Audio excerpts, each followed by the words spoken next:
रघु दिन भर रिक्शा चलाता था। धूप हो या बारिश, वह चुपचाप मेहनत करता।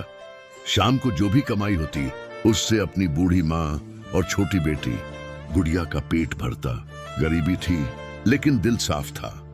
एक रात जब वह सुनसान रास्ते से घर लौट रहा था, उसे सड़क किनारे कूड़े के ढेर में कुछ चमकता दिखाई दिया।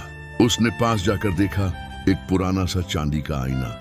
आईने के पीछे कुछ लिखा था, जो इस आईने में देखेगा उसकी हर इच्छा पूरी होगी, लेकिन बदले में उसकी सबसे अनमोल चीज खो जाएगी। रघु डर गया, पर फिर उसे अपनी बीमार माँ याद आई और बेटी की फटी हुई चप्पलें। घर जाकर उसने आईना छुपा दिया। रात को सबके सो जाने के बाद उसने धीरे से आईने में देखा और बोला, हे आईने, मेरी माँ ठीक हो जाए। अचानक तेज रोशनी फैली।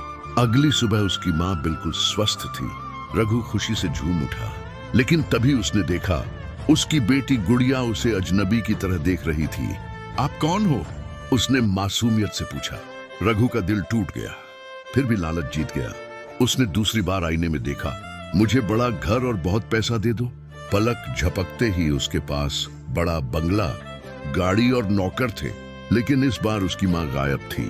कमरे में सिर्फ सन्नाटा था। रघु समझ चुका था, ये आईना खुशियां नहीं, अकेलापन देता है।